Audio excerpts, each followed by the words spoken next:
Hi everyone! Yes, I have my glasses off. And I know I look like terrible. Still getting over everything. But here's the thing. I found out something that was so cool this weekend. I don't know how many people watch Netflix, but it surprised me. Now, I'm not quite sure who came up with the concept or what the reasoning behind the concept was, but I can tell you this.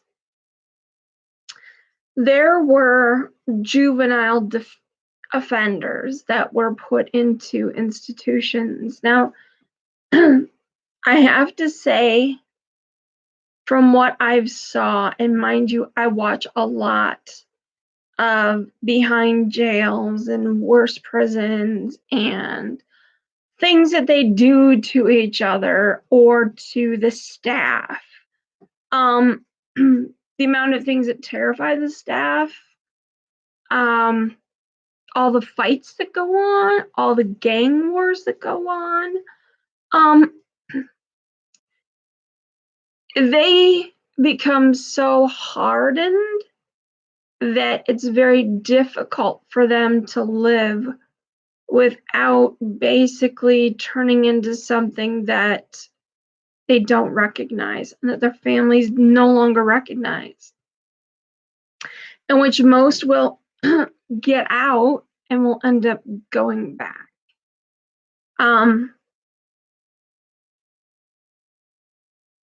I had looked at the different educational systems, the different mothering systems in which they have done, where there are a few prisons where mothers who unfortunately were pregnant and had been addicts or had done something that ended up getting them put into jail, they were able to keep their children with them during the pregnancy and after, for the specific reason of raising the child, loving that child, raising that child for a certain period of its life, or for those who had injuries towards children or young adults, they were not allowed to be in, the system where they were allowed to have their children. But my thing was this. I saw a new program. Now, mind you, I've been watching all of these jail and behind jail and kids incarcerated or kids behind bars or kids scared tactics to try to get kids straight. And 90% of human beings that have been through this, even children, young children, and we're talking 8-year-olds who had saw these conditions and were even forced to try to taste some of the food in which the inmates were given, which was awful. And they still come out and did not want to change. And sadly, even though their parents tried everything and their grandparents tried everything, there was nothing they could do. So I got used to watching all these different programs about how rehabilitation was more like they're animals. They can't be rehabilitated. All of them are animals. They should never be out on the streets again. Okay. I'm not going to say I didn't have somewhat of that mindset. And when it comes to a great many situations, I'm not going to say I didn't have that mindset. Sorry. But I also watch stuff from Europeans and other countries, how they have certain laws. And some laws are so strict, it is intended to terrify the public enough not to behave or do certain things. And it works. For whatever reason, crime is almost zero because they are so terrified of what's going to happen to them. Then you have other countries where if somebody was drunk driving here, where over in another country overseas, they would maybe get a DUI or a traffic citation or not be able to have a driver's license. And there they have to do special things where they with their vehicles so that each one has a license and each one has a registration, each one has a known insurance and a known driver. And if that driver's different than the known person, it immediately is considered as stolen vehicle if that person's not with them. Then the person has to come out and say, why did you let your friend drive when you know they didn't have a license? And if they did, then why don't they show it to you? Where's their insurance? It's very interesting to see how short period a lot of convicts there are. And I'm going to say convicts because convicts are the longer terms of prison inmates. So when I was watching this new series, I was stunned. Now, I can see initially why the guards that are there in the correctional facility in which these people are housed who are going through the programs, I can understand their upsets.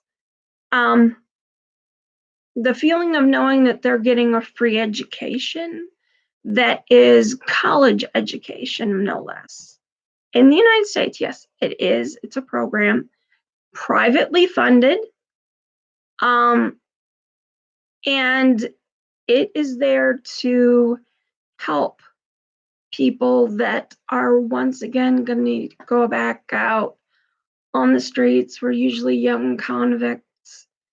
These are kids that were on the corners, 8 and 9-year-olds. Their parents were gone, or they were doing drugs, or they just couldn't pay the rent. And they didn't know what to do, so they just started doing what everybody else did and ended up in jail for it long term. So when they come back out, they're as confused as when they went back in the first time. So they go right back to what they know. And what they know is back to the streets and back to the drugs. So when I saw this program, I was really stunned. Like, okay, I even initially had that feeling of, how is that fair that somebody who is convicted is allowed to have an education when my son's out here in college trying to pay for his rent and everything else that's going on, food and books, book rentals, and what's going to come after this. He's not going to have all of this money that they're getting, and they're getting a very, very high education. You're talking about Bard College, high education. You're talking about doctorate degrees. You're talking about theologian degrees, psychology degrees.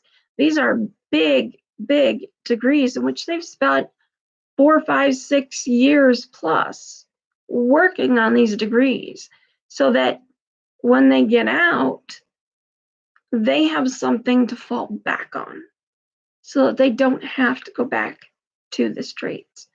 Now that to me astonished me.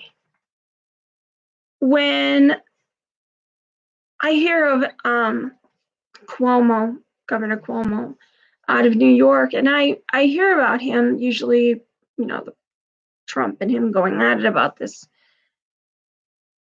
coronavirus. I did not realize that Governor Cuomo knew about this and was excited. He actually was for this program, but was basically bullied into shutting it down until private funds started to erupt. The reason that it works, everybody that comes out of prison, there's a 40% chance that they will come back. And of that 40% chance, there's like an 80 or 90% chance, I'm not going to go and double search it here, but it's quite high that they will be there for the rest of their lives and continue to do the same thing because they don't know how to live on the outside. They don't know how to get food. They don't know how to pay for food. They don't have jobs. Nobody will give them jobs because they're convicts. And they're back in this cycle. And in this cycle, they have a very big lack of education.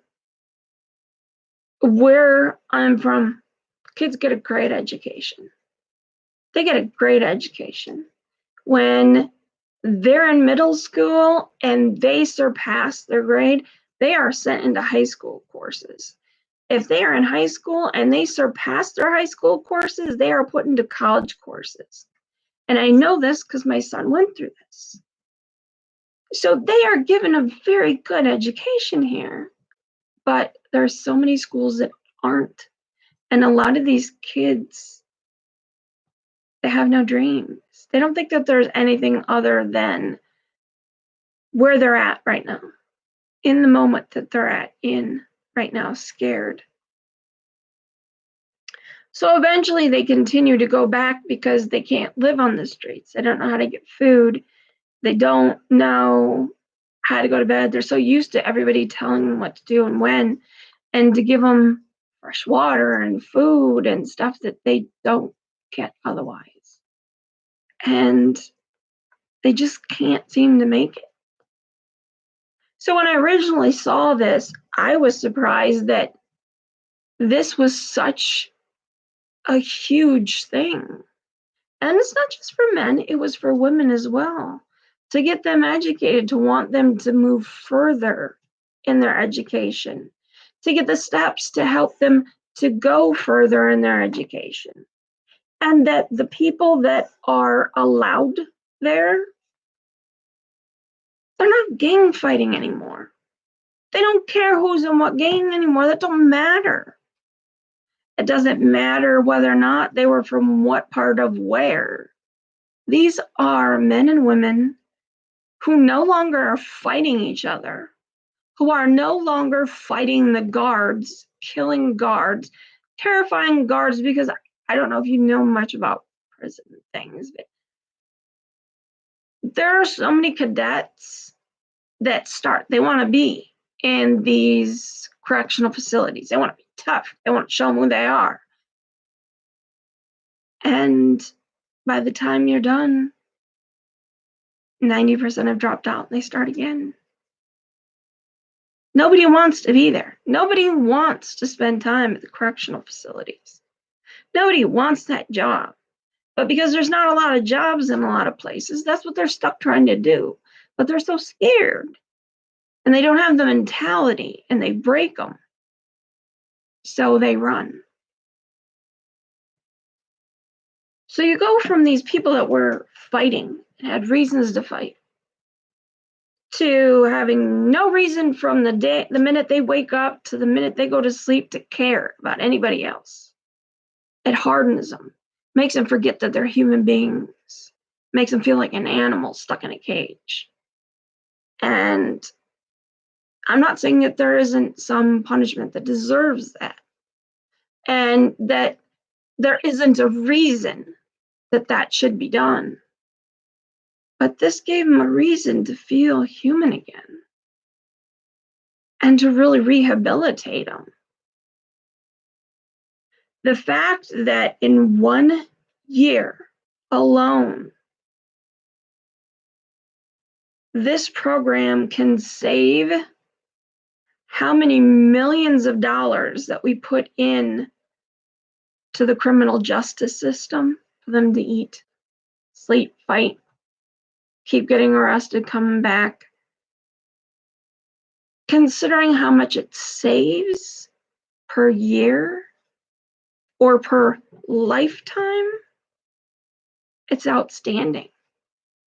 The fact that before people had nothing that they cared about are now fighting to stay on their games, to not do anything wrong, staying up to 2 and 3 in the morning, cramming for exams, having a dictionary because they don't even understand the first 2 pages that they start. They have to keep going back to the dictionary to understand what the word means. And they're doing this. And they are charging forward in their lives doing this. And I found it inspiring. Am I going to say that I still think that it's fair that other people don't get free educations, and especially some of the best, because of the potentials they do have and that are wasted? Absolutely not. Everybody does deserve these things. But if we can make people who make a difference and who change, who no longer go out and are hurting people on the streets or selling drugs on the streets, that's one less life that's going to be out there selling and killing because of the drugs that they've sold. That's one less gun that they're going to be out there holding because they're not going to want to risk their career, not job, career. The percentage rate from 40 went down to less than 4%. 4%. The educational programs in which they are giving, especially the top and the highest of the high, in which they have to earn. And I don't mean it's easy. They have to earn that position. And it can take 8, 10 years before they can get in there. And to know that they can come out and to make a difference is amazing. One man who was in the documentary, his name was Jules. Now, I'm not going to say his last name, but I couldn't help but look him up. I really did. I couldn't help but look up what he became since. And you could see how excited he was about his future and about what he was going to do. At first, he was a little bit worried because it was hard. When you say you're a convict, most people don't want to give you a try.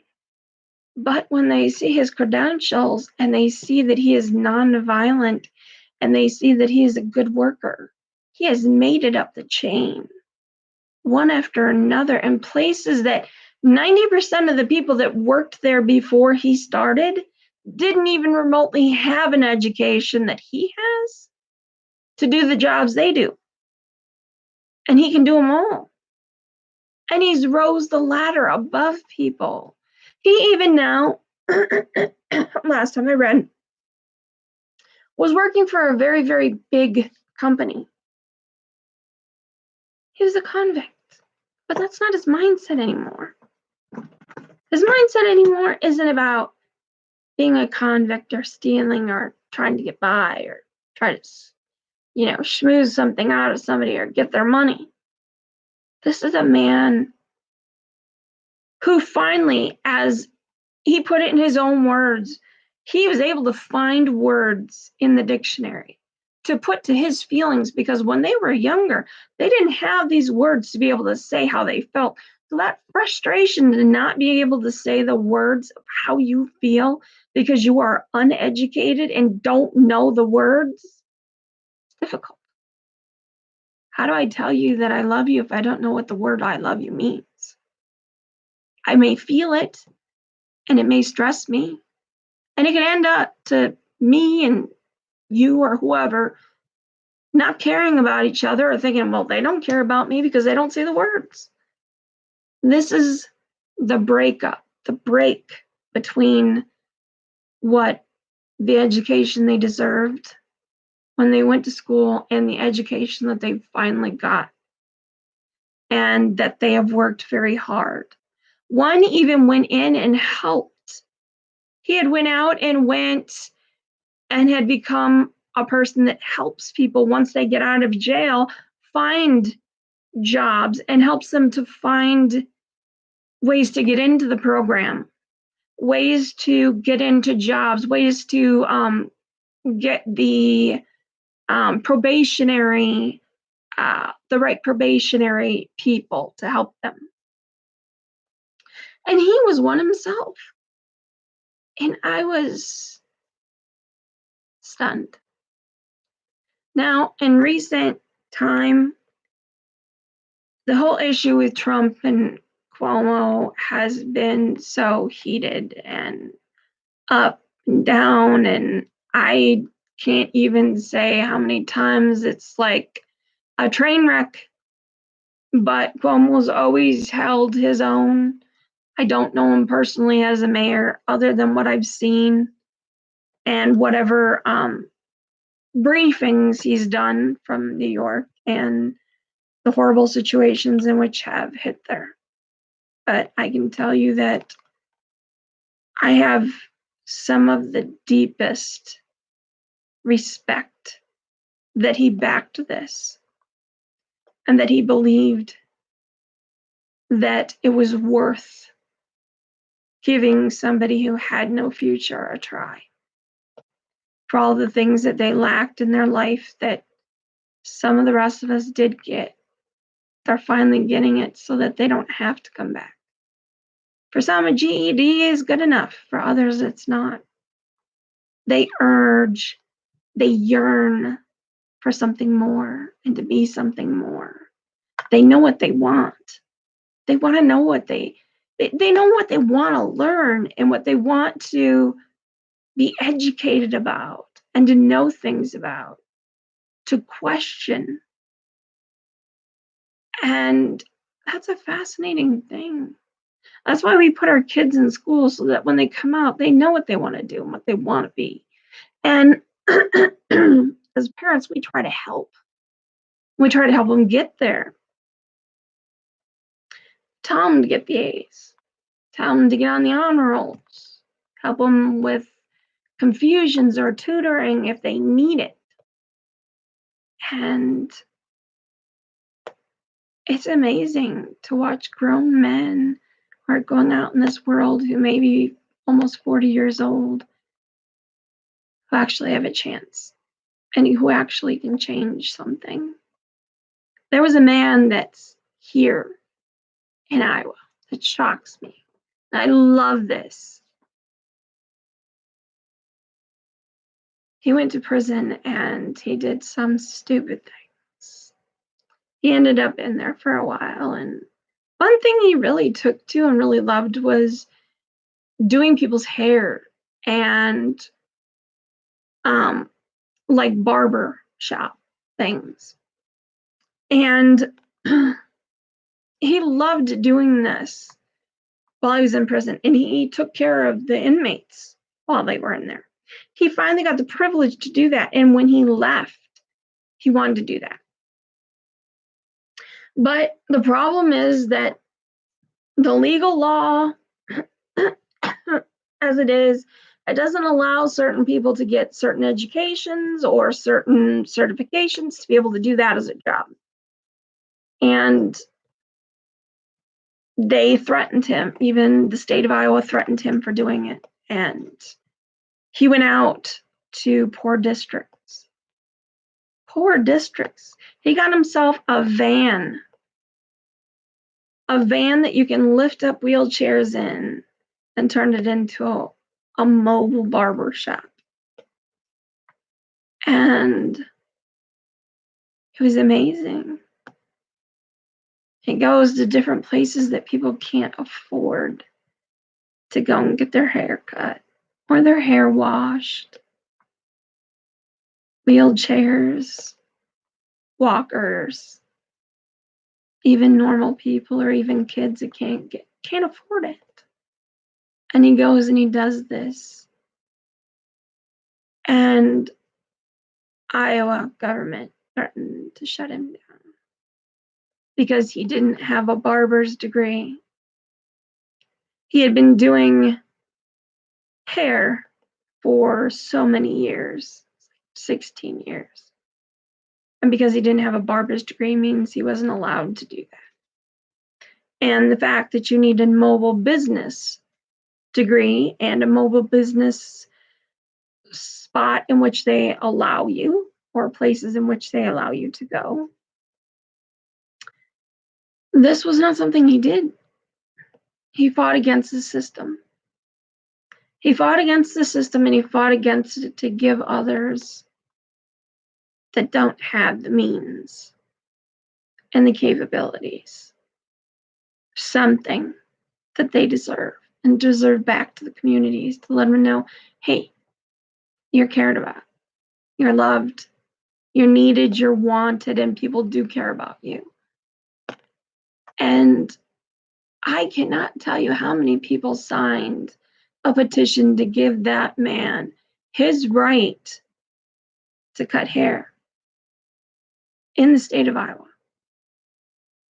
And a governor had even come out and commended him and had reinstated his voting rights even, and had reinstated and changed a policy so that he can do for others what he was doing in jail, and to let others know that they're loved, they're cared about. He does everything health-wise, clean, sanitary, just like he was in jail. And trust me, that is not an easy thing to do, and it takes many years to drill it in their heads. He knows. So it was fabulous to see. And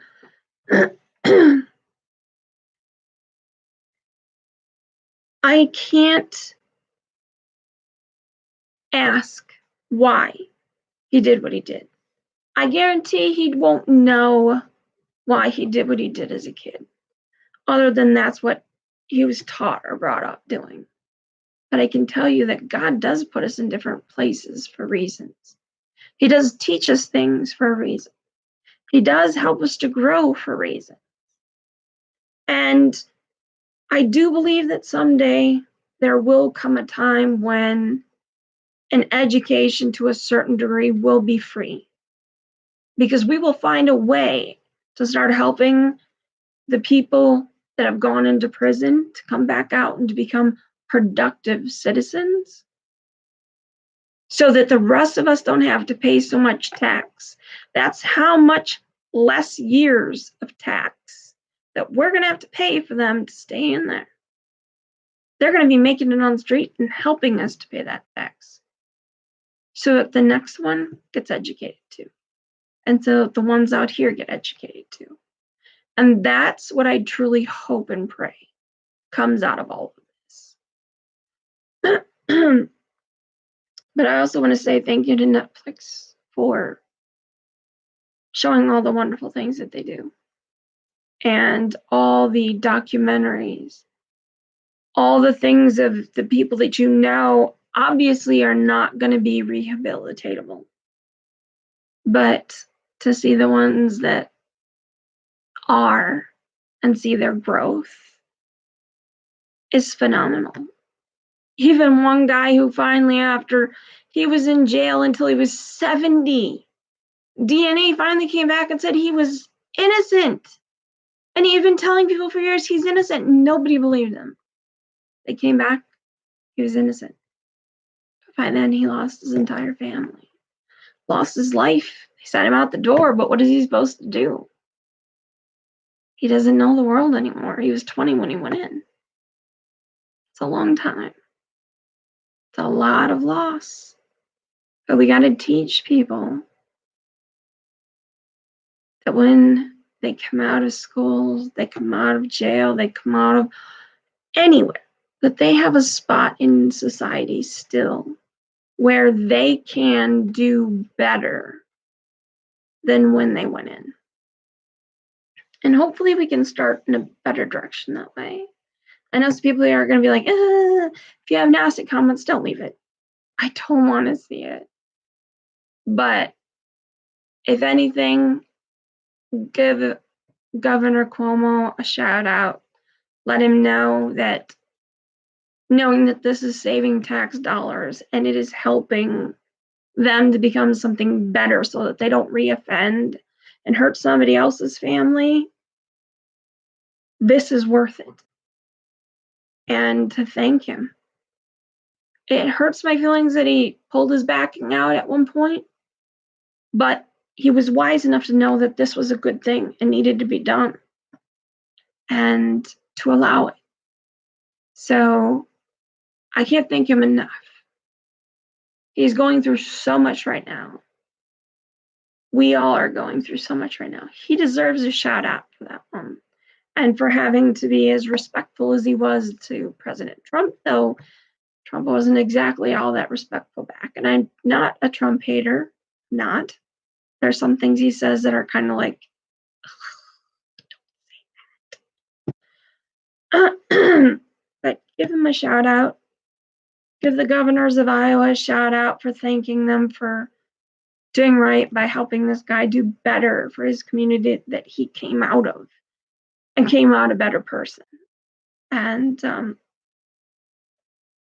I appreciate it. I love it. And Jules, if you're out there and you ever see this, I tell you, I cannot imagine when I see that look on your face of how excited you are when you tutor people and how excited you are when you got your degree and how excited you were when you went from almost sullen at the bottom, coming home every day knowing you got rejected. And then the yes that you were hired and the steps that you've taken going up. I'm so proud. And the world should be. Everybody should be proud because that means that we're teaching our children and the people that grew up in my era that we still have worth and we still have a reason to keep going and things that we can do to keep us going. And know that while you were there, you did such a great job of helping others on their thesis, on their degrees, tutoring, mentorships, whatever it took to help others. You guys were a one giant sector of people who cared. Even if you were in prison, you were still adorned together. And that's what mattered. And I think it's awesome.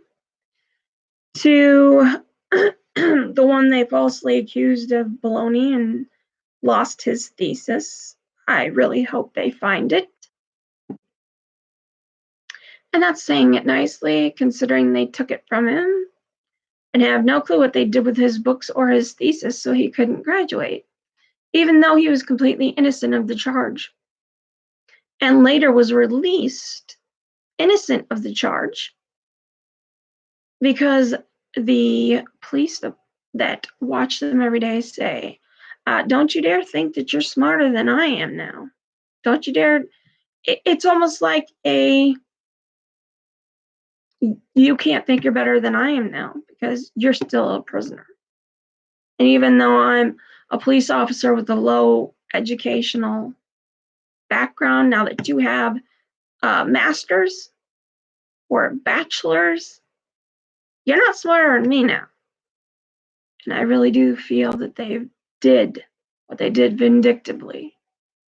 And I don't know what it's going to take.